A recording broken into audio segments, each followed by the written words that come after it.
عاجل، فوضى غير مسبوقة على حدود سبتة. عشرات المهاجرين يكسرون الطوق الأمني الإسباني ويفرون إلى شوارع المدينة وسط استنفار أمني كبير. ماذا حدث بالضبط؟ ولماذا عجزت السلطات عن احتواء الموقف؟ التفاصيل الكاملة في هذا التقرير. شهد معبر الترخال الحدودي الفاصل بين المغرب ومدينة سبتة المحتلة صباح اليوم الخميس حالة استنفار أمني واسعة بعدما تمكن عدد من المهاجرين غير النظاميين من الفرار من نقطة العبور التي كانت السلطات الإسبانية تحتجزهم فيها في انتظار استكمال إجراءات تسجيل هوياتهم. ووفق ما أوردته وسائل إعلام إسبانية، فإن بداية الأحداث كانت خلال الساعات الأولى من الصباح، عندما حاول عدد من المهاجرين الوصول إلى مدينة سبتة عبر الالتفاف حول الحاجز البحري الفاصل بين المغرب والمدينة سباحة.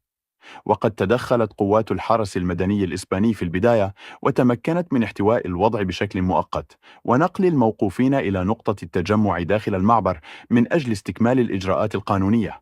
لكن الأمور لم تتوقف عند هذا الحد، فمع حلول الساعة 10:30 صباحا سجلت محاولة جديدة للعبور، ما أدى إلى ارتفاع عدد الأشخاص الموجودين داخل نقطة الاحتجاز. وفي لحظة مفاجئة استغل عدد منهم الازدحام وقاموا بشكل جماعي بكسر الطوق الأمني المفروض عليهم قبل أن يفروا في اتجاهات مختلفة داخل مدينة سبتة. وقد أظهرت مقاطع فيديو وصور تداولتها وسائل إعلام إسبانية مشاهد لرجال ونساء وأطفال وهم يركضون في شوارع المدينة، بينما انتشرت عناصر الشرطة الوطنية الإسبانية والحرس المدني في عدة أحياء لمحاولة تعقب الفارين وإعادتهم إلى نقطة التجمع.